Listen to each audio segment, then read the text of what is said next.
Assalamualaikum warahmatullahi wabarakatuh.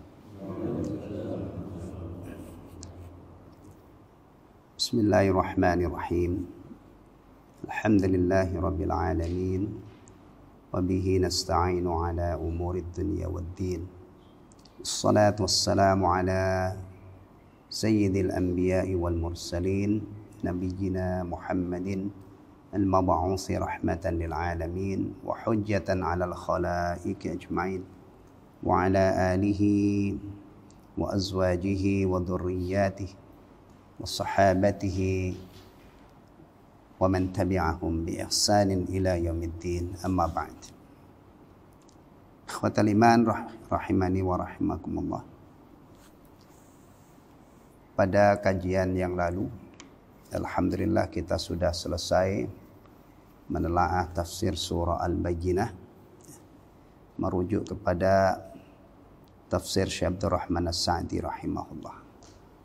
Maka pagi ini insyaallah akan kita kaji surah berikutnya, yaitu surah Az-Zalzalah. Ana awali dengan tilawah surah ini, dan nanti kita lanjutkan dengan menelaah tafsirnya. أعوذ بالله من الشيطان الرجيم بسم الله الرحمن الرحيم إذا زلزلت الأرض زلزالها وأخرجت الأرض أثقالها وقال الإنسان ما لها يومئذ تحدث أخبارها بأن ربك أوحى لها يومئذ يصدر الناس أشتاتا ليروا أعمالهم فمن يعمل مثقال ذرة خيرا يره ومن يعمل مثقال ذرة شرا يره. قال Syekh Abdul Rahman As-Sa'di rahimahullah, tafsiru surati idza zulzilat. Tafsir surah idza zulzilat. Dalam naskah yang lain tafsir surah Az-Zalzalah. Kadang-kadang satu surah memiliki banyak nama. Maka jangan terburu-buru antum menyalahkan orang ketika menyebut satu surah yang mungkin antum berbeda dengan antum. Contoh ya, surah ini namanya yang populer adalah surah Az-Zalzalah. Kalau kita lihat di mushaf kita itu ya. Tapi Syekh Abdul Rahman As-Sa'di di sini menafsirkan tafsiru surati idza zulzilat. Ya. Begini ini sangat banyak terjadi. Satu surah memiliki nama yang bervariasi, nama yang banyak. Ya. Wahiyya madaniyah, surah ini madaniyah. Bismillahirrahmanirrahim. Idza zulzilatil ardu zilzalaha. Ila qawlihi ta'ala, faman ya'mal mithqala dzarratin khairan yarah wa man ya'mal mithqala dzarratin syarran yarah. Yukhbiru ta'ala amma yakunu yaumal qiyamah. Allah mengkhabarkan hal yang akan terjadi pada hari kiamat. Khususnya hal yang akan terjadi pada bumi. Bumi ini makhluk yang sangat besar, ya. Diciptakan oleh Allah, dihamparkan oleh Allah menjadi tempat tinggalnya manusia, ya. Nanti pada hari kiamat apa yang akan terjadi pada bumi? Ya. Ini dikhabarkan oleh Allah Subhanahu wa taala. Berarti masuk dalam kategori berita yang belum terjadi. Belum terjadi. Nah, karena ini berita Al-Quran, Allah Subhanahu wa ta'ala yang memberitakan, kita meyakini meskipun belum terjadi tapi pasti terjadi satu saat. Ya. Karena berita Al-Quran tidak mungkin bohong. Ya. Berita yang akan terjadi itu kadang-kadang ya tidak terjadi. Orang yang memberitakan bohong kan?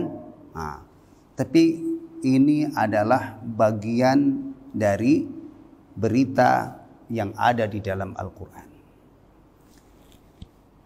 Berarti pasti akan terjadi. Yang meragukannya bukan orang beriman. Apalagi mendustakan, itu tidak mungkin dia masuk dalam golongan orang beriman.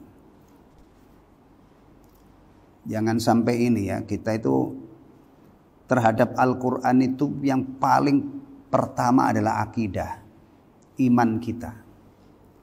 Ya. Kadang-kadang ada orang itu Masya Allah perhatiannya terhadap Al-Quran sudah bagus, dia baca, bagus bacaannya, bahkan mungkin hafal. Tapi sampai pada ayat tertentu dia ragukan. Na'udzubillah, ini telat namanya ya, telat. Akidah seorang mukmin, mukminah tentang Al-Quran itu mestinya mendahului belajarnya, mendahului belajar membacanya, mendahului belajar tafsirnya. Dia sudah punya keyakinan full Al-Quran kalamullah, seluruh isinya benar. Sehingga nanti kalau ketemu rincian daripada apa yang ada di dalam Al-Quran, akidahnya sudah hadir di situ. Oh, ini berita dari Allah, pasti benar. Nah, apa yang akan terjadi pada bumi? Wa annal arda tatazalzalu, bahwasanya bumi akan bergoncang, watarjufu, dan bergetar, watartajju maknanya sama, hatta yasquta ma 'alaiha min bina'in wa 'alam, hingga bangunan-bangunan hancur luluh ya, dan roboh bangunannya. Antum bayangkan sekarang ini masih saatnya orang berlomba-lomba membangun. Bahkan ada negara-negara yang mempunyai proyek gila lah istilahnya ya. Termasuk yang disebut-sebut proyek gila zaman sekarang itu proyeknya Saudi ya. Dia akan bikin kota ya, kota, kemudian akan bikin bangunan itu yang dahsyat besarnya dan tingginya ya. Sekarang aja ya yang sudah jadi di Jakarta itu mana Pak bangunan yang paling tinggi? BNI ya, tinggi ya, tinggi ya. Tapi tidak sampai apa namanya tertinggi di dunia itu kan enggak. Masih ada bangunan-bangunan lain. Ya. Bangunan ya kita bayangkan untuk meresapi ayat ini dahsyatnya ya hari kiamat itu disebutkan oleh Syekh Abdul Rahman Sa'di. Bangunan-bangunan itu akan hancur luluh. Nah sekarang ini orang baru bangun berlomba-lomba. Ya. Di Dubai itu Burj Khalifah. Burj itu apa kalau sini? Ya kalau Jakarta ada Monas gitu ya. Di sana ada Tower Khalifah. Itu sekarang disebut-sebut tertinggi ya. Betul. Di Malaysia ada Tower Petronas. Itu menjadi ikonnya Kuala Lumpur ya. Karena belum lihat tapi biasanya kalau orang punya kaos apa namanya Malaysia itu yang saya lihat ada gambar tower kembar itu Petronas itu yang luar biasa ya. Kalau orang kadang-kadang Jumat itu pakai kaos Thailand. Kalau Thailand apa gambarnya? Gajah. Untung yang digambar gajah ya. Masya Allah. Ya. Yang jelas sekarang ini orang masih apa namanya berlomba-lomba. Tapi satu saat nanti bumi itu akan diguncang oleh Allah Subhanahu wa taala dengan guncangan yang dahsyat sehingga seluruh bangunan itu di muka bumi ini hancur luluh. Ya. Ini terjadinya pada An-Nafkhatul Ula ya, tiupan yang pertama. Nah, Fatantagku jibaluha, gunung-gunungnya hancur lebur. Kan gunung itu di bumi ya. Gunung itu di bumi. Bahkan di Al-Quran ini disebutkan gunung itu untuk menjaga stabilitas bumi ya, supaya tidak miring, supaya tidak goncang. Ya, paku buminya. Ya. Wa tusawwa tilaluha, Allah ratakan tanahnya. Ya. Wa takunu qa'an safsafa la iwaja fihi wala amt. Ya, bumi yang sudah dihancurkan oleh Allah ini nanti jadi qa'an safsafa, rata ya. Udah tidak ada bukit, tidak ada lembah, rata. Dan itu nanti yang akan menjadi bumi baru ketika kita dibangkitkan dari alam kubur. Qa'an safsafa. Ini keadaan bumi ya. Dan ini pasti terjadi ya. Sekarang ini kita menuju ke sana sampai satu saat apa yang dikhabarkan oleh Allah terjadi. Kapan terjadinya kita tidak tahu. Hanya Allah yang mengetahui ya. Ilmu orang beriman itu mentok hanya sampai pada hari kiamat itu terjadi hari Jumat. Dah. Tapi Jumat yang mana sudah tidak ada yang bisa mendetailkan lagi. Itu menjadi rahasia Allah Subhanahu wa taala. Tapi kalau masalah waktu persisnya tidak ada yang tahu, tapi asyrat, tanda-tandanya dikhabarkan oleh Allah dan Rasulnya. Dan umat Islam yang sudah mempelajari asyratus sa'ah, dia tahu tanda-tanda kiamat. Ada tanda sughra, ada tanda kubra. Tanda sughra itu tanda kecil. Kalau kita cocokkan dengan zaman kita ini, kita sudah bisa mengatakan sudah banyak yang terjadi. Tanda-tanda kecil. Mulai dari banyaknya pembunuhan, banyaknya maksiat, sedikitnya amal. Kita sekarang itu beramal berat banget, ya kan? Terus apalagi taqarubul waqt, dekatnya waktu, pendeknya waktu dari Jumat ke Jumat itu kayak sekejap. Ya. Karena punya taklim di sini kan sebulan sekali kan, itu bagi saya itu merasakan cepat banget. Iya, ini nyata, semua orang merasakan ini, merasakan ini. Itu tanda kecil. Kalau tanda besar belum keluar, belum satu pun yang muncul. Ya. Matahari terbit dari barat. Itu sekarang ilmuwan NASA itu sudah mulai bicara masalah ini. Ya. Kalau saya sudah lebih dulu dari mereka. Alhamdulillah, antum juga begitu kan? Mereka baru membahas kemungkinan matahari terbit dari barat secara ilmiah. Kalau saya sudah yakin, seyakin-yakinnya salah satu tanda kiamat itu nanti matahari terbit dari barat. Loh kok bisa ya, gampang banget lah. Ya, begini ini untuk meyakini begini ini bisa menggunakan pendekatan yang sederhana. Tidak usah sampai jelimet. Matahari itu ciptaan Allah. Terbit dari timur itu Allah yang menerbitkan. Tenggelam di ufuk barat itu Allah yang menenggelamkan. Nah kalau Allah nanti menghendaki tiba, apa susahnya? Nah, udah, ya, nggak usah repot-repot. Kadang-kadang orang itu memaksakan akalnya, ya, terjebak dalam satu masalah rumit, pelik. Nah, karena cuma mengandalkan akalnya, kenapa dia tidak menggunakan pendekatan wahyu? Isra Mi'raj misalnya, kalau dianalisa secara ilmiah, sampai rontok lah rambutnya jadi botak itu. Padahal gampang banget, Nabi itu tidak berjalan sendiri. Kalau Nabi berjalan sendiri ya nggak mungkin sanggup. Kan kalimatnya saja jelas, orang yang ngerti sedikit bahasa Arab saja, ya, subhanalladzi asra, maha suci Allah yang memperjalankan. Jadi Nabi itu Isra Mi'raj dijalankan oleh Allah. Dibalik, ada nggak orang miskin bisa naik jet pribadi? Miskin nggak punya apa-apa tapi bisa naik jet pribadi.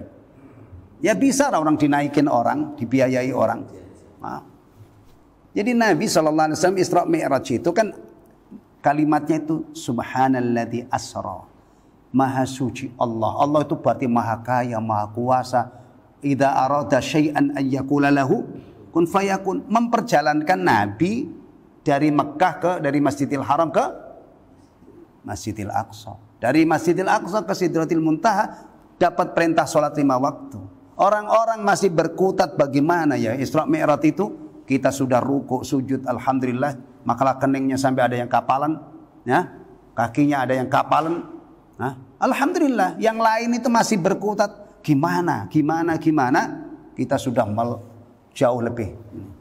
Maka dalam urusan agama itu apa akidah terutama bikin simple. Apa yang dikhabarkan oleh Allah imani. Setelah itu iman kita ini jangan berhenti di sini. Ini nanti panjang kan, berawal dari bumi digoncang, ya, hancur lebur alam semesta ini selesai. Kemarin dari Ad-Duha kita mulainya ya Pak ya. Kajian kita dari Ad-Duha kan. Nah, nanti kalau kita dari Amma Yatasa'alun, ketemu yang lebih dahsyat lagi. Langit terbelah, langit runtuh, bintang berjatuhan. Berita tentang alam semesta. Sekarang ini menjadi bukti kemahakuasaan Allah. Bahkan bumi ini diperintahkan oleh Allah untuk dijadikan objek renungan, tadabbur.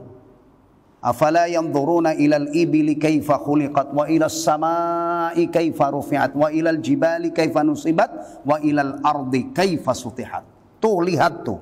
Perhatikan bukti kemahakuasaan Allah. Bumi yang dihamparkan oleh Allah. Yang dieksploitasi manfaatnya oleh manusia enggak habis-habisnya. Ya, enggak habis-habisnya. Satu saat ini. Masya Allah sekarang ini di Indonesia aja ya, itu terus berkembang pemanfaatan bumi untuk jalan, untuk ini dan itu. Ya.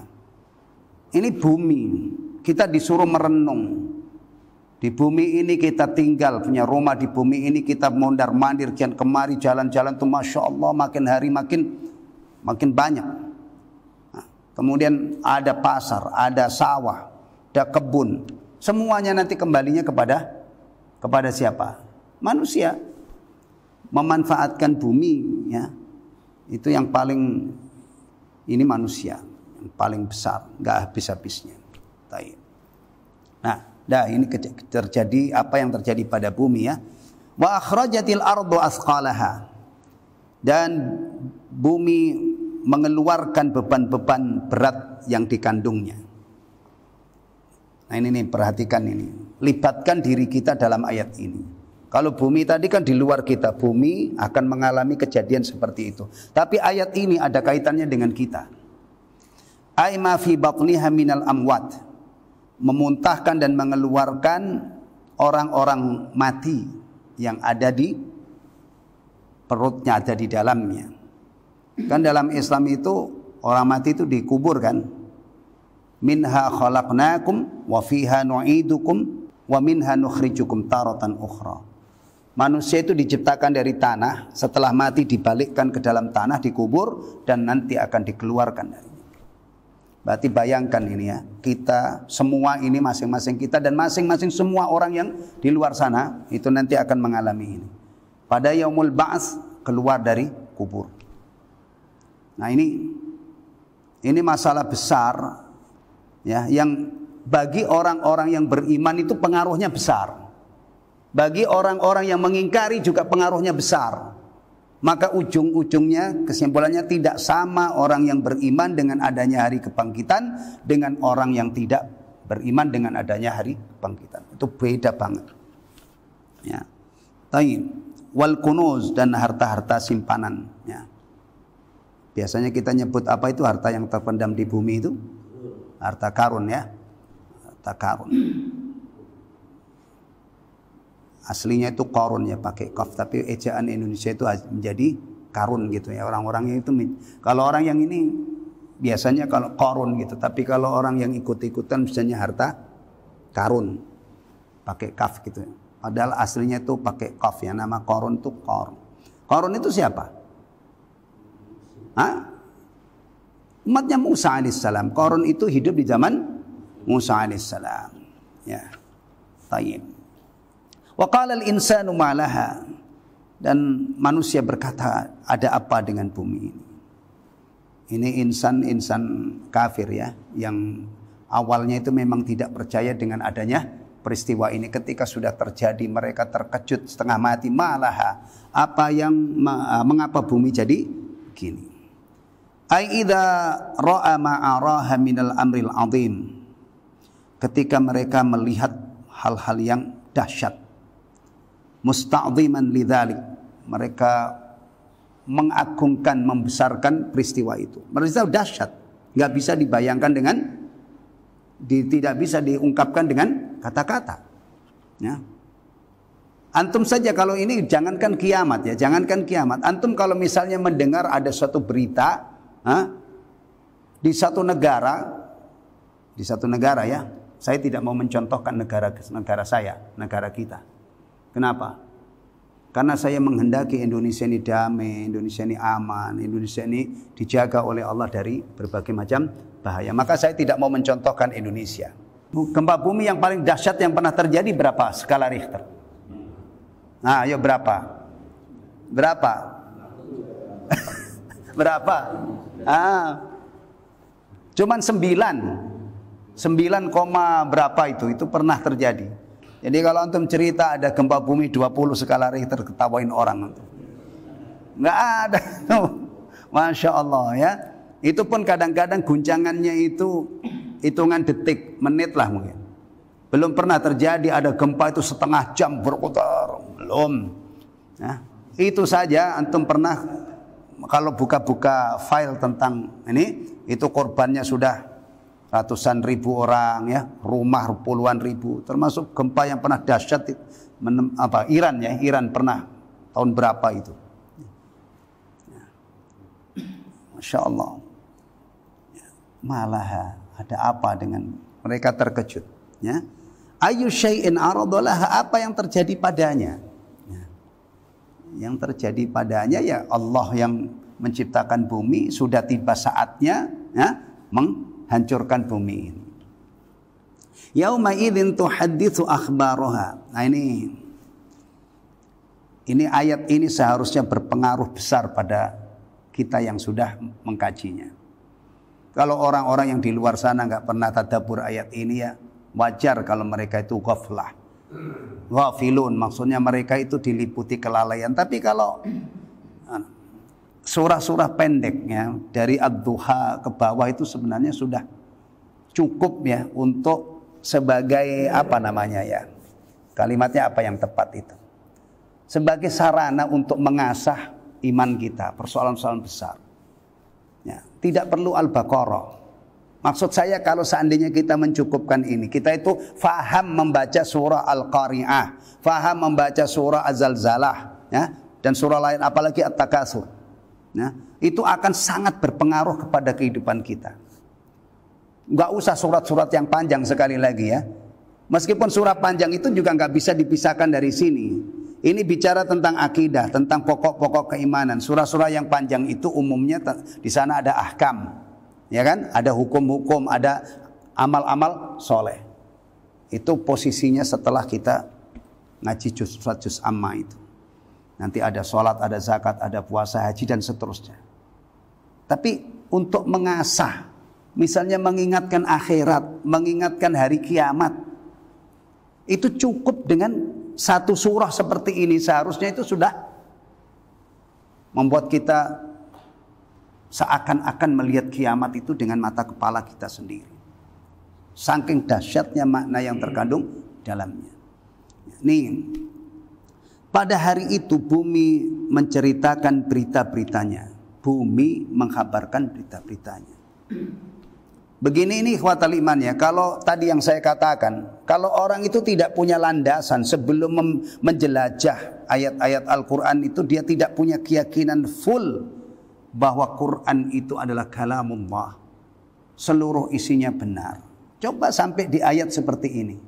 Kalau orang tidak mengenal Al-Quran, tidak ada landasan akidah yang melandasi ayat ini, mungkin orang akan ngomong, apa-apaan sih itu? Bumi kok bisa ngomong, menceritakan beritanya, begitu kan?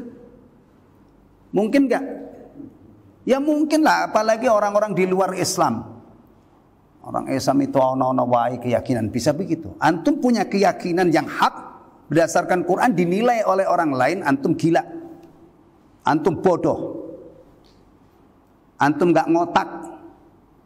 Itu bisa begitu penilaiannya. Masa bumi bisa ngomong? Nah, terus sekarang kalau kita punya keyakinan ini ada orang yang mencela, kita mundur, kita klepek-klepek. Ustadzah Fatimah Az-Zahra ning Imas, Ustadzah di Lirboyo, menjelaskan tafsir Al-Quranul Karim merujuk kepada tafsir Ibnu Katsir. Sampai kepada penjelasan bahwa laki-laki di surga itu dapat bidadari. Ada orang yang komen, sebut namanya apa enggak? Ini sudah populer banget. Kalau antum enggak ngerti, kebangetan banget peristiwa ini. Dihina habis-habisan dengan sepenggal kata yang luar biasa. Tolol level kadal. Innalillahi wa inna ilaihi raji'un. Di negara yang katanya negara ini digadang-gadang menjadi negara yang damai, aman, toleran. Nah, toleransi itu berjalan dengan baik, ada orang menghina akidah orang Islam. Bahwa keyakinan laki-laki dapat bidadari itu dinilai ini ketololan level kadal. Yang dipikir cuman urusan selangkangan aja. Astagfirullahaladzim. Anehnya itu kadang-kadang begini nih, banyak orang dengar tapi tidak bereaksi, orang hatinya mati. Nah, tapi alhamdulillah yang bereaksi banyak, akhirnya orang ini ketakutan minta maaf, minta maaf, dan ujung-ujungnya katanya cuman bercanda. Bercanda itu kalau benar-benar bercanda itu menciptakan suasana fresh, orang pada senyum-senyum, tawa-tawa, senang, itu kan itu canda ya. Tapi kalau canda ini membuat jutaan orang marah, dan harusnya marah, ya, itu nggak lucu. Orang tolol aja yang bercanda kemudian menimbulkan orang marah. Kalau orang itu cerdas, bercanda itu menimbulkan, antum bayangkan orang bercanda kalau cerdas, kalau benar itu canda, itu mestinya adalah menciptakan yang orang tadinya pada senyum-senyum, lucu lah gitu. Ini apalagi ayat-ayat seperti ini. Tapi inilah dunia. Orang-orang yang meyakini apa yang dikhabarkan oleh Allah dan Allah tidak mungkin dusta, itu kadang-kadang dihina. Ayat tentang munafik, rentetan ayat munafik ya. Kembali ke awal mengingat-ingat surah Al-Baqarah. Rentetan ayat munafik, ada apa di sana? Wa idza qila lahum aminu kama amanan nas qalu anu'minu kama amanas sufaha. Orang munafik itu direkam oleh Allah, diabadikan oleh Allah sikapnya terhadap orang mukmin apa? Meremehkan orang mukmin sufaha. Allah tidak terima hamba-hambanya yang mukmin itu dikatakan sufaha. Dibalikkanlah kalimat itu, ala innahum humus sufaha. Ketahuilah orang-orang munafik itu yang safih. Safi itu kalau diterjemahkan dalam bahasa kita itu idiot, tolol, seputar itulah pokoknya. Ya. Mereka bukan orang yang beriman. Nah, apa yang dimaksud ini? Dulu Nabi SAW bertanya kepada sahabatnya, tahukah kamu apa yang dimaksud yauma idzin tuhadditsu akhbaraha? Ini tafsir Syekh Abdul Rahman As-Sa'di ini mengacu kepada penjelasan Rasulullah SAW secara bebas ya, secara bebas. Redaksinya tidak persis, tapi maknanya ay tashhadu 'alal amilin, ya, menjadi saksi atas orang-orang yang beramal, bima amilu 'ala dhahriha min khairin wa syarrin, terhadap apa yang mereka kerjakan di permukaannya. Kita ini kan hidup di permukaan bumi ya, yang baik maupun yang buruk, amal yang baik maupun yang buruk. Awas. Nah, coba antum bayangkan kalau kita punya keyakinan ini, mengimani apa yang dalam ayat ini. Sekarang kita mondar-mandir di muka bumi, satu saat bumi itu akan menjadi saksi. Kalau ini menjadi bagian orang, dia akan aktif mondar-mandir kian kemari untuk berbuat baik, atau setidak-tidaknya mubah yang aman. Tapi kalau dia mondar-mandir kian kemari untuk menebar kerusakan di muka bumi, berbuat maksiat, kena batunya nanti satu saat. Bumi akan menjadi saksi. Fa innal arda min jumlatis syuhud alladzina yashhaduna 'alal ibadi bi'amalihim. Bumi itu akan termasuk saksi yang akan bersaksi atas hamba-hamba, atas manusia terhadap perbuatannya. Kenapa dikatakan min jumlah? Kalau kita kumpulkan ayat-ayat yang lain, tangan, kaki itu nanti bicara. Yang lebih dahsyat lagi kulit. Kulit itu bisa ngomong.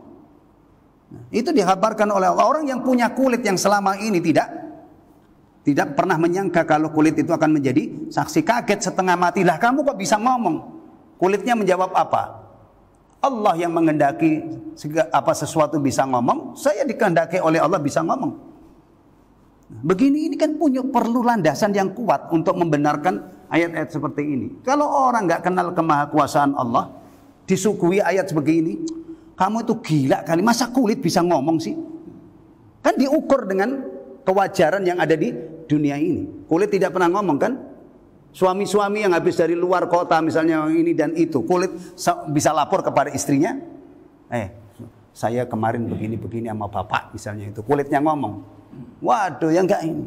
Nah, di dunia ini mah hal-hal yang wajar, ya. Tapi ingat, kepercayaan kita, keyakinan kita itu jangan hanya hal-hal yang wajar-wajar aja. Hal yang luar biasa pun kita imani kalau sumbernya itu dari sumber yang terpercaya. Kulit bisa ngomong, tangan bisa ngomong, kaki ya. Al yauma nakhtimu ala afwahihim. Nih mulut yang pintar ngomong ini dikunci oleh Allah. Wa tashhadu arjuluhum. Al yauma nakhtimu ala afwahihim wa tukallimuna aydihim wa tashhadu arjuluhum bima kanu yaksibun. Nah, makanya intinya kalau dikumpul-kumpulkan hal seperti ini, ujung-ujungnya Allah pasti memberi balasan yang seadil-adilnya. Bagaimana tidak? Ya, tidak mungkin ada orang punya peluang bohong di hadapan Allah. Tangan bicara, kaki bicara, bumi menjadi saksi, kulit. Mau kemana kita? Kalau di dunia ini mah kadang-kadang ada satu kasus itu susah banget untuk diungkap. Ya? Dulu di zaman Nabi Musa itu ada korban pembunuhan kayak model Subang itu ya, kayak seperti kasus Subang, sudah setahun lebih itu. Saya itu kadang-kadang sampai lelah ngikutin perkembangan kapan terungkap itu, iseng-iseng gitu ya. Sampai sekarang belum ada tanda-tanda ini, malah pesimis kayak katanya tempat kejadian itu bukti-buktinya sudah rusak, makin jauh. Tapi saya membayangkan subhanallah di zaman Nabi Musa itu ada kasus begini ini. Tapi yang nangani Nabi Musa. Akhirnya dapat perintah dari Allah sembelih sapi. Nggak nyambung kan, mungkin mengungkap kasus pembunuhan tapi yang datang itu perintahnya nyembelih sapi. Bani Israel dulu juga begitu. Ini apa-apaan ini Musa ini? Kita mau nyari pembunuh malah suruh nyembelih sapi. Memang kita mau makan-makan. Wah, alot banget. Sampai akhirnya ternyata prosesnya itu mayit ini yang sudah jadi korban pembunuhan dipukul dengan sebagian sapi hidup. Dia bisa menyebut orang yang ini pernah terjadi, tapi ya tidak tiap hari. Kalau begitu mah negara ini nggak usah punya polisi, nggak perlu belajar ilmu untuk mengungkap itu apa Pak? Forensik, masya Allah. Wah, ilmu forensik itu luar biasa itu. Antum ingat nggak Libya ketika meledakkan pesawat Lockerbie itu? Saya mengikuti itu dari ahli-ahli forensik itu, masya Allah, ilmu luar biasa. Yang pakar-pakar itu ya, dari sehelai rambut itu bisa, bahkan sekarang sampai dari DNA ya, masya Allah. Nah, kalau kejadian di Bani Israel itu menjadi hal yang wajar, setiap ada pembunuh orang mati nggak ketemu pembunuh, sembelin sapi pukul, hidup bisa, ya selesai lah. Dunia ini nggak maju-maju, nggak perlu ilmu. Tapi itu pernah terjadi, ya kan? Tayyib. Coba diayati ya, begini ini kalau akidah begini ini benar-benar nancep di hati kita. Antum itu sebenarnya tidak butuh CCTV. Ya? Antum tidak butuh CCTV. Antum akan istiqomah kalau ini benar-benar nancep. Ingat, oh sekarang ini saya masih di dunia, dikasih kesempatan beramal. Ada Allah yang maha melihat, ada malaikat yang mencatat saya, ada nanti saksi-saksi yang akan. Jadi berlapis-lapis. Makanya kalau ada orang Islam kok begitu mudah melakukan maksiat, begitu mudah berubah, itu aneh. Ketika di masjid, Masya Allah, soleh banget. Giliran ke pasar sudah berubah, ngurangi timbangan, bohong. Nah, aneh, ya kan? Di masjid itu Masya Allah bagus banget, Al-Fatihah, Al-Quran, tasbih, tahmid. Giliran ke rumah, baru pulang dari masjid sudah berubah. Kalimatnya kasar-kasar, memaki-maki keluarganya. Astaghfirullahaladzim. Orang Islam itu mestinya untuk kebaikan itu berlapis-lapis. Pendorongnya itu ingat Allah yang maha mendengar, maha mengetahui, maha melihat, ya kan? Ingat malaikat mencatat, ingat membayangkan nanti kalau berdiri di hadapan Allah, itu saksi-saksi yang tidak pernah terduga. Di mahkamah dunia ini, ikhwatal iman, saksi itu kadang-kadang terancam nyawanya. Kenapa? Sampai ada perlindungan saksi. Kenapa, Pak? Orang yang berperkara itu tidak menghendaki adanya saksi. Yang ditakuti oleh orang-orang yang berperkara itu, yang punya, apalagi kalau perkaranya berat, itu kalau hadir saksi. Makanya saksi itu terancam nyawanya kadang-kadang kalau urusan-urusan besar. Ya. Bayangkan saksinya kulit, gimana? Taib. Yauma idzi dzalika bi anna rabbaka auhalaha. Bumi bisa ngoceh, bisa bernyanyi, bisa menceritakan. Nah, ini ada kaitannya dengan sunnah id. Sunnah id, salah satu sunnah sholat id itu pergi dan pulangnya menempuh jalan yang berbeda. Karena ini salah satunya, ya. Ada juga yang menyatakan untuk menyebar kebaikan. Antum kalau lewat sana tadi udah nyalamin orang-orang yang antum lewati gang itu, pulangnya antum lewat gang lain itu nyalami orang-orang lain lagi. Jadi untuk memperluas, memperbanyak kebaikan. Baik. Sudah dijelaskan oleh Allah ya kenapa bumi bisa. Nah, dzalika bi anna rabbaka auhalaha. Yang demikian itu bumi bisa bernyanyi, ngoceh, bercerita ya, karena Tuhanmu telah memerintahkan kepadanya. Allah memerintahkan kepada bumi untuk membongkar, menjelaskan amal apa yang telah dilakukan oleh seseorang di waktu hidup di dunia. Sudah selesai kalau sampai di sini. Allah yang maha kuasa. Wa amraha an tukhbira bima amila 'alayha, dan Allah memerintahkan kepada bumi untuk mengkhabarkan amal yang dilakukan padanya. Fala ta'si li amrihi, dan bumi tidak akan durhaka terhadap perintah Allah, tunduk pada Allah Subhanahu wa taala. Nah, ini satu poin penting banget ya. Pertama tadi, nanti kita itu pasti akan dibangkitkan oleh Allah. Wa akhrajatil ardu athqalaha, termasuk kita. Tapi mati dulu ya. Mati dulu, masuk alam barzah dulu, baru nanti kalau sudah tiba saatnya bumi memuntahkan isinya, yang dimuntahkan, yang dikeluarkan itu kita. Ya, kemudian selanjutnya, ya panjang ini ceritanya, berawal dari sini. Kemudian bumi menjadi saksi. Kenapa bumi bisa menjadi saksi? Karena Allah memerintahkan kepadanya. Yauma idzi yasdurun nasu ashtata, pada hari itu manusia keluar. Ya. Kalau di sini keluar dari kuburnya ya, ashtatan dalam keadaan yang bermacam-macam. Bisa saja yang maksud keluar ini adalah keluar dari kubur, atau sudah ada di padang mahsyar. Kalau sudah dimulai dari padang mahsyar, berarti keluar ngantri satu persatu untuk menghadap Allah Subhanahu wa taala. Kalau di sini Syekh Abdul Rahman As-Sa'di mengartikan yauma idzi yasdurun nas, pada hari itu manusia keluar min fawqifil qiyamah, dari padang mahsyar qiyamah, hina yaqdillahu bainahum, ketika Allah sudah memutuskan perkara di antara mereka. Ini juga ada yang hilang ini ya. Ini ringkas ini penjelasannya. Kalau dirunut ini panjang masalahnya. Ya. Kalau di sini kan keluar dari kubur, kemudian dihisab oleh Allah Subhanahu wa taala, kemudian mereka ashtad, ada yang ke surga, ada yang ke neraka, macam-macam. Tapi kalau didetailkan ini ada yang tidak disebutkan. Apa itu? Coba ingat-ingat, manusia itu apakah ketika dibangkitkan nanti langsung dihisap oleh Allah? Ataukah mereka akan nunggu lama sekali di akhirat terkatung-katung tidak diurus oleh Allah? Ini yang saya maksud. Kalau ini penjelasan ringkas, tapi kalau dirunut ya, setelah dibangkitkan itu dikonsentrasikan di mauqif namanya tempat berdirinya manusia. Ini panjang ikhwatal iman. Bumi yang dipijak itu yang disebutkan tadi sifatnya qa'an sofa, rata datar.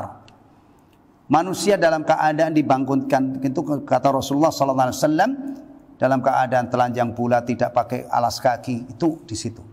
Ya.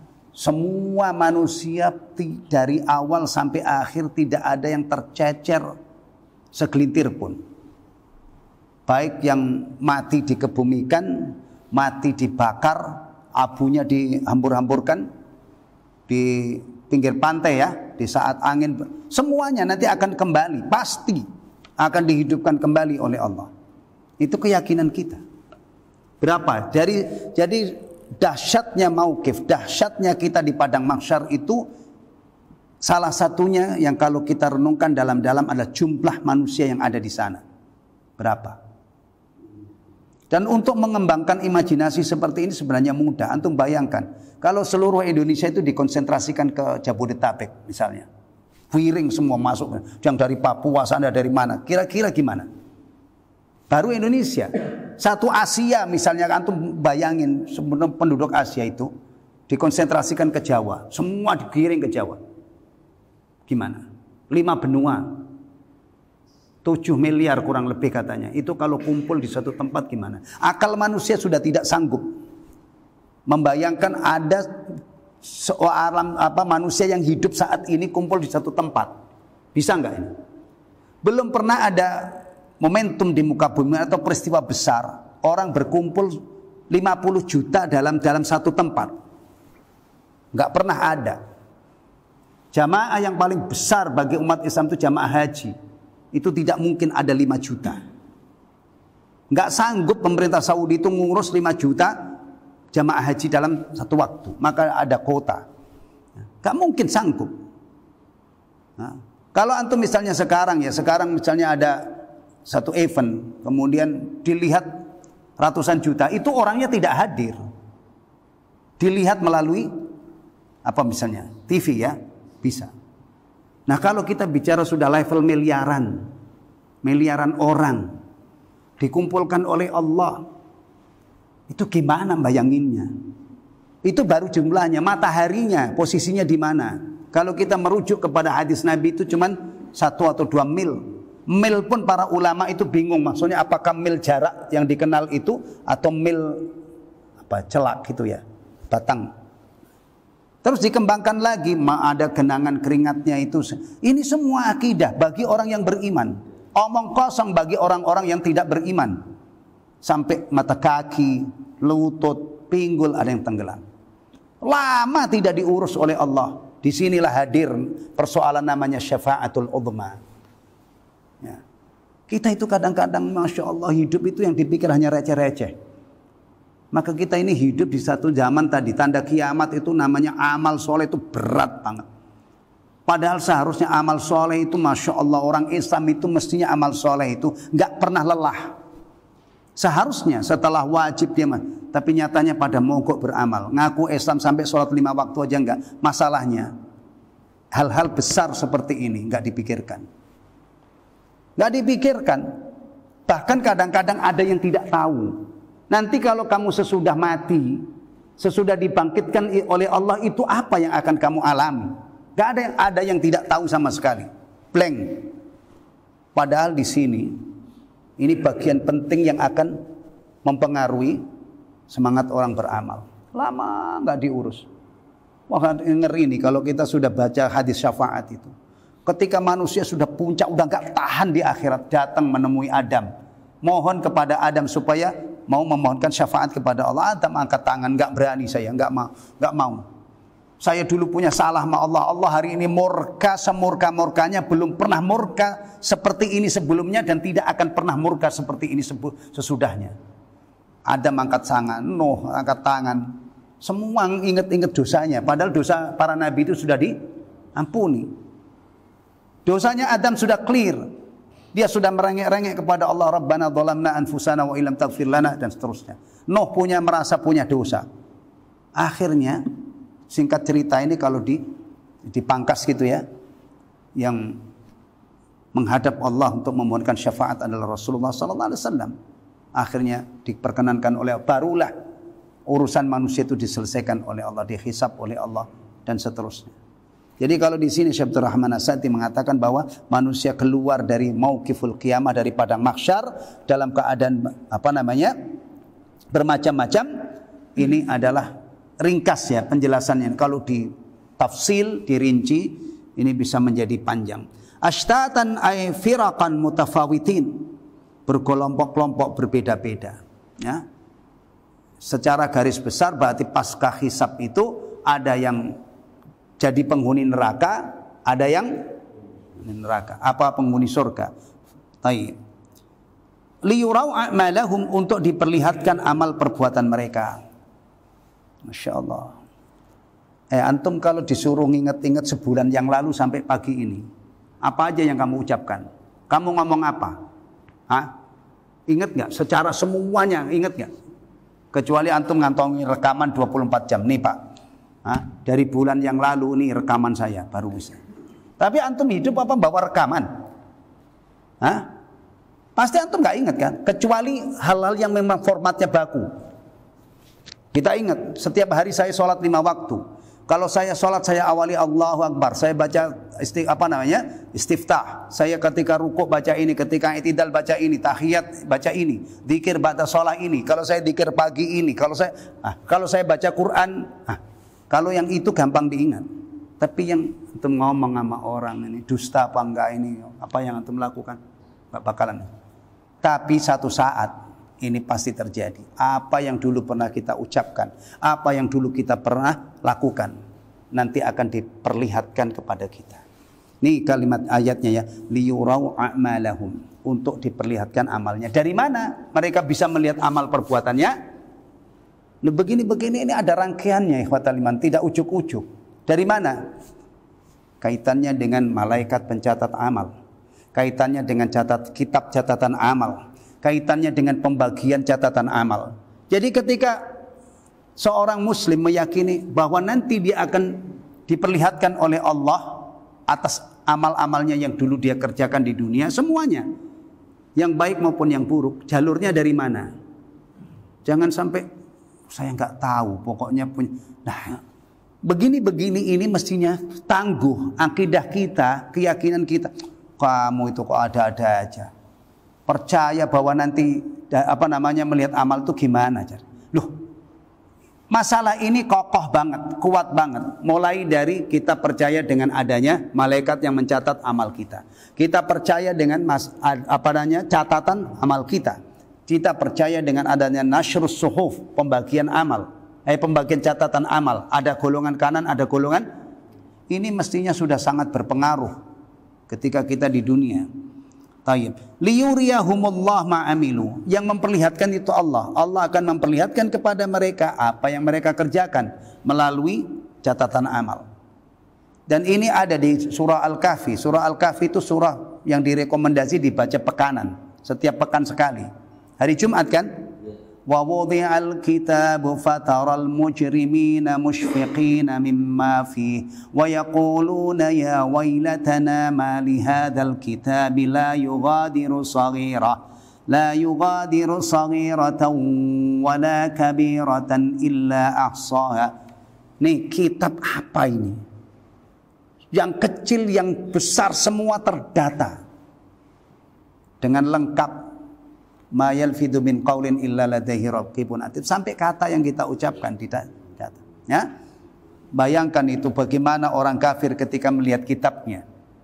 Sementara antum juga bisa bayangkan bagaimana orang mukmin yang memang jauh-jauh hari ketika di dunia juga sudah percaya ini. Dia berusaha untuk menorehkan catatan-catatan yang baik. Maka satu saat nanti orang kafir dengan orang mukmin itu bedanya nggak bisa diungkapkan dengan kata-kata. Kalau di dunia ini ada orang ngaco yang mengatakan kafir mukmin itu sama, biarin dia ngomong. Satu saat itu ya, pasti orang kafir dengan orang mukmin itu sebagaimana Allah firmankan, la yastawi ashabun nari wa ashabul jannah. Enggak sama penghuni surga dengan penghuni.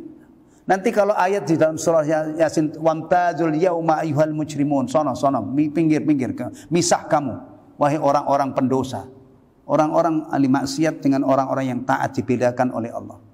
Klimaknya perbedaan yang sudah tidak mungkin bisa diungkapkan dengan kata-kata ketika orang mukmin sudah dapat balasan surga dan ketika orang kafir sudah dilemparkan ke neraka. Tidak mungkin sama. Maka jangan pernah kita menganggap remeh urusan ini. Jangan-jangan kalau kita punya keyakinan orang semua agama sama, nanti kita juga disamakan oleh Allah dengan orang kafir. Mau? Naudzubillah min dzalik. Taib. Terakhir puncaknya. Ini sudah bicara jaza ya, balasannya. Faman ya'mal mithqala dzarratin khairan yarah wa man ya'mal mithqala dzarratin syarran yarah. Maka barang siapa yang mengerjakan kebajikan seberat dzarrah pun dia akan lihat balasannya. Dan barang siapa yang mengerjakan keburukan seberat dzarrah pun maka dia akan melihat balasannya pula. Darrah itu apa? Banyak terjemahan darrah. Darrah itu biji sawi. Untuk mengungkapkan sekecil apapun diungkapkan dengan biji sawi. Darrah dalam bahasa Arab kontemporer itu atom. Bukan kacang atom loh ya, kacang atom masih segini-segini. Atom, unsur atom itu loh. Antum kalau belajar kimia nggak bisa dilihat Pak ya, atom itu ya. Maksud saya begini, antum tadabburi ayat ini dengan berbagai macam versi terjemahan. Biji sawi itu kecil banget, hitam, kecil. Kalau Ibnu Abbas radhiyallahu anhu menafsirkan lebih mudah lagi untuk dibayangkan. Ketika tangan kita letakkan di tanah, butiran-butiran debu itu namanya darrah. Nah kalau kiai-kiai di negara kita ini mengungkapkan biji darrah itu semut pudak. Bukan semut rangrang, bukan, apalagi semut apa itu? Yang gede itu? Bangkok. Pokoknya apapun tafsir ya untuk menggambarkan darrah itu berarti masalah ada titik temunya, semuanya adalah kecil, sedikit. Baik kebaikan maupun keburukan nanti akan ada balasannya. Nah ini diperkuat oleh sunnah Nabi SAW. Kita itu kalau bicara kebaikan itu mestinya rakus banget. Iya rakus banget. Tidak hanya yang bersegede-gede gitu. Kenapa? Karena Nabi SAW memang memotivasi kita supaya tabungan kita, amal tabungan kita itu banyak, menyapu bersih dari yang kecil sampai yang paling besar.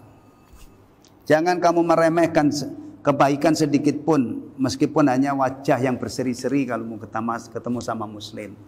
Ya, ngomong yang baik, yang enak didengar, yang batinnya itu berbunga-bunga. Kalau perempuan-perempuan yang berkutat di dapur itu ya, umumnya, tapi nggak semua, kalau wanita kaya nggak mau di dapur, ngangkat kaki gitu ya. Itu dimotivasi oleh Rasul. Kamu jangan merasa merasa hina, jangan merasa ini, meskipun kamu cuman berbagi kaki apa? Kaki kambing. Kambing itu kalau segelondong gitu ya, yang bagian yang paling tidak ada dagingnya yang mana? Kaki kan? Itu saja Rasulullah memotivasi kaum muslimat itu, janganlah seorang tetangga itu merasa minder itu untuk berbagi dengan tetangganya meskipun kaki kambing. Apalagi kalau yang dibagi itu pahanya atau daging-daging, masya Allah kan gitu. Dimulai dari yang paling kir. Antum jangan meremehkan, misalnya melihat paku atau melihat apalah yang di sana ya, di jalan yang ganggu orang, singkirin, buang. Kenapa? Itu salah satu cabang keimanan. Bisa saja dengan melakukan amal itu ikhlas, ganjarannya.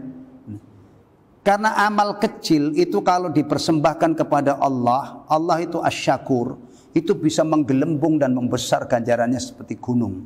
Barang siapa yang bersedekah dengan setara sebutir kurma dari rizki yang halalan thayyibah ya, dengan niat yang diterima oleh Allah, ganjarannya membesar seperti gunung.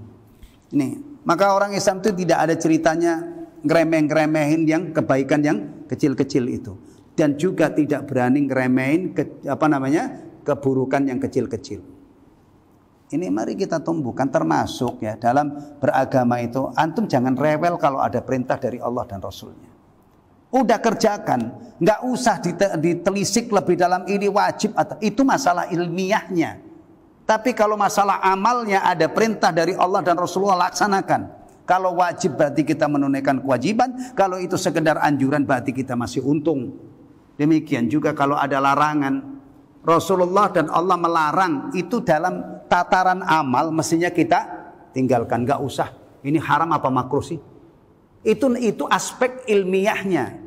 Tapi aspek amaliyahnya itu mestinya kita itu belajar sami'na wa ata'na. Kan wali-wali Allah itu, orang-orang hebat itu adalah yang bertaqarrub dengan amal wajib. Setelah itu bertaqarrub dengan amal-amal sunnah. Ini kadang-kadang kalau ada itu rewel banget, menjadi perdebatan. Nah, ini wajib apa enggak wajib? Khilaf para ulama. Ini haram larangan, ini haram apa makruh? Khilaf para ulama. Akhirnya orang cuman bertengkar, berdebat, amalnya enggak ada. Enggak. Mari kita latih ya, kita latih. Kalau kita sudah mengetahui ada suatu amal yang diperintahkan oleh Allah dan Rasulnya, kerjakan. Ada yang dilarang, tinggalkan. Dah. Itu yang kita latih. Persoalan ilmiahnya nanti kita kaji. Ini bagaimana menurut para ulama. Sayangnya agama ini kadang-kadang cuma jadi perdebatan. Padahal seharusnya hidup kita ini produktif, bukan untuk berdebat. Tayyib. Wa hadza syamilun am lil khairi wasyarri kulli. Ini mencakup umum, yang baik maupun yang buruk semuanya. Li'annahu idza ra'a mithqala dzarrah allati hiya ahqarul asya. Karena seseorang itu nanti apabila dia melihat balasan amal seberat darrah. Darrah ya, itu berarti remeh sekali, kecil sekali, dapat balasannya, fama fawqa dzalika min babi aula wa akhra. Apa yang lebih dari darrah itu berarti akan mendapatkan balasan. Kalau yang sedarrah saja dapat balasan, apalagi ini kalau dalam ilmu usul fikih, apalagi begini nih, namanya qiyas aulawi. Antum tanya Ustaz Dahri itu doktor di usul fikih. Ada qiyas aulawi. Kalau yang kecil saja dibalasin, apalagi yang besar. Kalau amal ini saja, yang kecil saja dibalas, apalagi tauhid, yang merupakan perintah yang paling besar. Orang yang bertauhid dan orang yang syirik pasti tidak sama. Nah, orang yang beriman dengan orang yang tidak beriman pasti tidak sama. Orang yang rajin sholat, yang amal sholatnya banyak dengan yang tidak sholat pasti tidak sama. Orang yang tabungan Al-Qur'annya, Masya Allah, ya, nggak tahu antum itu kita ini punya tabungan berapa ini. Dulu itu ada orang salafus saleh ketika mau meninggal, anak-anaknya pada nangis. Kemudian dia katakan, kamu jangan bersedih. Untuk menyongsong kematian ini bapak sudah nabung berapa ribu kali khatam Quran gitu. Masya Allah. Ketika antum jangan ini ya, kamu jangan sedih. Untuk menyongsong datangnya ini bapak sudah nyiapin tabungan 4.000 kali hafal khatam Quran atau berapa. Pokoknya ribuan kali. Sementara kita kadang-kadang berapa ini? Ramadan aja kadang-kadang gak khatam itu. Insya Allah. Ya, ini yang saya maksud tadi, kita itu ada di suatu zaman amal soleh itu berat banget, amal soleh itu sulit banget, ya. Nah, ini diperkuat dengan tadi dikutip dari surah Al-Kahfi ya, selaras dengan ini. Yauma tajidu kullu nafsin ma 'amilat min khairin muhdhar. Ya, surat apa tadi, Pak? Nukilan yang terakhir. Ali Imran. Tayyib. Ya, intinya bahwa manusia itu nanti akan melihat apa yang dia kerjakan di dunia dan mendapatkan balasan yang seadilnya. Penutupnya inilah, perhatikan. Wa hadhil ayatu fiha ghayatut targhib. Dalam ayat yang mulia ini mengandung motivasi yang luar biasa. Fi fi'lil khairi, dalam melakukan kebaikan walau qalila, meskipun sedikit. Nah ini ikhwataliman, apa yang penghalang kita melakukan amal-amal yang kecil ini apa?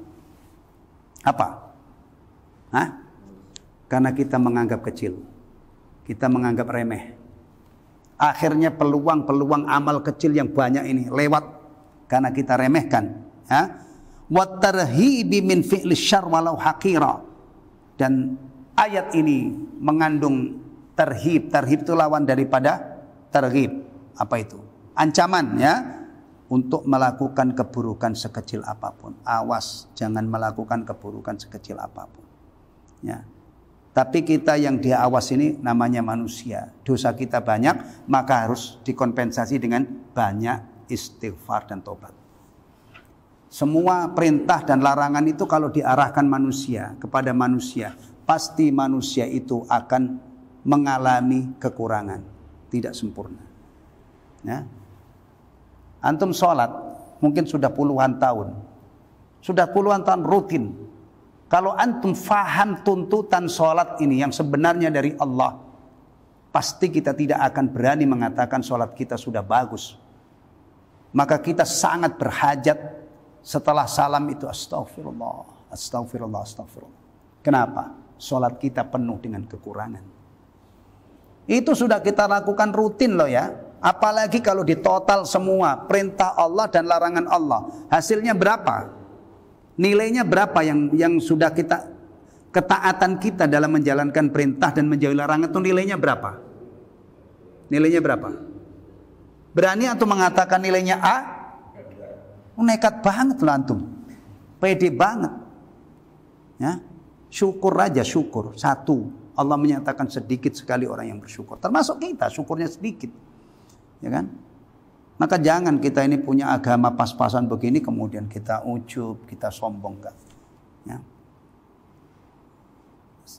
Kata Ibnu Taimiyah rahimahullah, itu dikutip oleh Syekh Abdul Razak.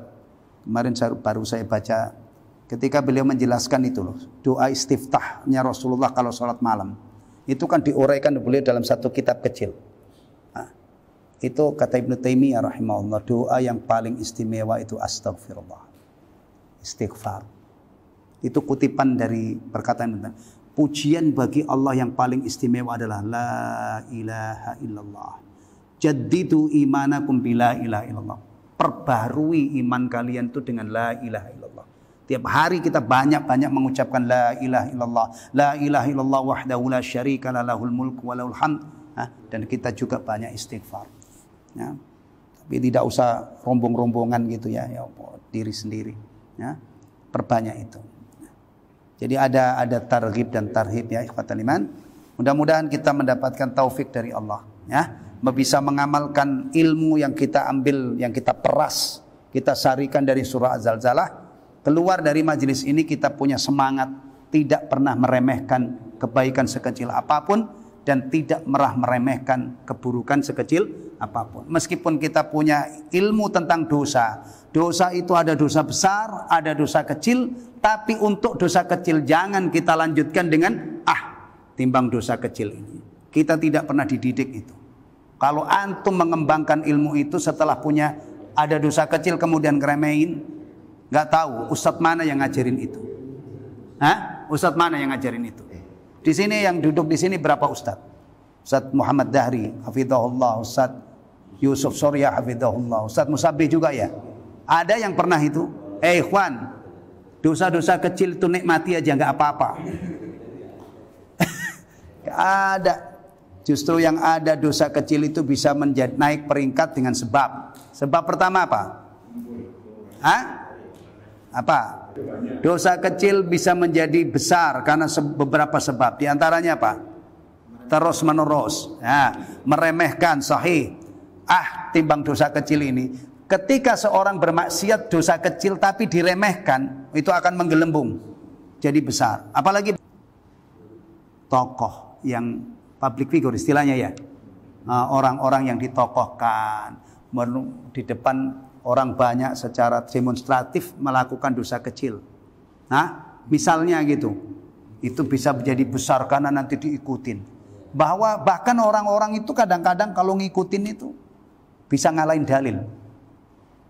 Antum petentang orang Jawa serius banget menyampaikan dalilnya ini. Siapa bilang tuh Pak itu loh lakukan. Rokok haram, ada aja. Orang banyak kiai-kiai pegang rokok. Padahal kiai itu kalau ditanya, rokok itu apa? Makruh. Loh kok sampean rokok? Jangan tiru saya. Yang jujur itu begitu, jangan kamu tiru saya merokoknya. Karena yang bagus itu mestinya apa? Mestinya apa? Ngerokok apa enggak? Orang itu kalau punya ilmu, rokok itu hukumnya makruh misalnya. Itu yang bagus diamalkan apa ditinggalkan? Tinggalkan. Maka yang jujur itu katakan, saya ngerokok ini jangan kamu ikutin. Oh. Tapi orang-orang malah apa? Biasanya ngikutin, dijadikan dalil. Ya, alhamdulillah dapat ilmu banyak. Alhamdulillah selesai dalam satu pertemuan. Insyaallah bulan depan ya kita masuk surah Al-Adiyat. Wallahu taala alam bissawab. Alhamdulillahilladzi bi ni'matihi tatimmus shalihat. Wa sallallahu ala nabiyyina Muhammadin sallallahu alaihi wasallam wa ala alihi wa sahbihi wasallam tasliman katsira. Subhanakallahumma wa bihamdika asyhadu an la ilaha illa anta astaghfiruka wa atubu ilaik. Assalamualaikum warahmatullahi wabarakatuh.